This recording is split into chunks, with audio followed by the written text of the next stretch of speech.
सर्वांना माझा जय भीम। माझं नाव शरद शिवाजी नांदवे, मुक्काम टाकरखेडवाया, पोस्ट डिग्रस, तालुका देळगाव राजा, जिल्हा बुलढाणा। माझं शिक्षण 12वी+ ITI मोबाईल प्लस इलेक्ट्रॉनिक झालेलं आहे आणि माझं वय 30 आहे।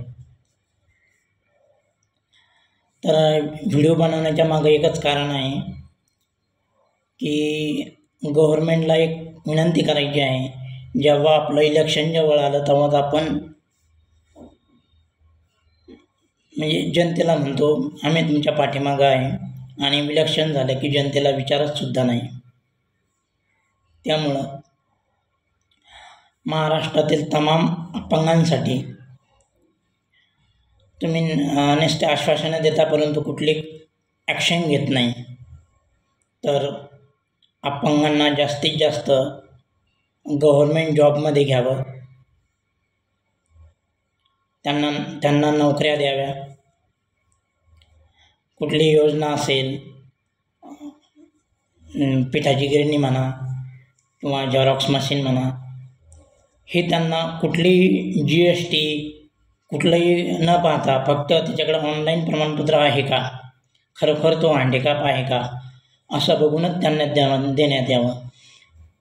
कारण माझी 2016-17ची पिठाची गिरणी शेवटी कॅन्सल झाली का की शासनाचं म्हणणं होतं तू पहिला इक्कत आण आणि ग्रामसेवकचा फोटो आणि पांडेपाचा फोटो लावून आमच्या पंचायत समितीला जमा कर, तेव्हा तुझ्या अकाउंटला पैसे पडेल।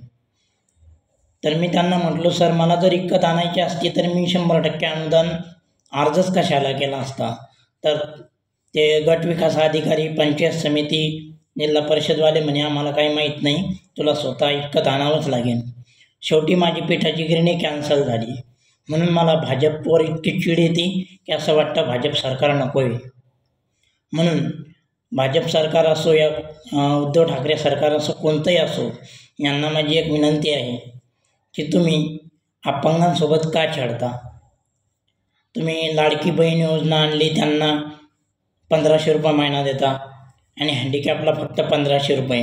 हँडिकॅपला माझं तर म्हणणं आहे 6000 रुपये दिले पाहिजे, कारण बाहेरल्या राज्यामध्ये हँडिकॅपला 6000 रुपये महिना आहे।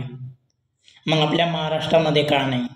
का नुसतं चॉकलेटच द्यायच्यात, हो आम्ही तुमच्या पाठीमागे आहे, असं न करता गव्हर्नमेंटने अपंगाकडं जास्तीत जास्त लक्ष द्यावं ही विनंती।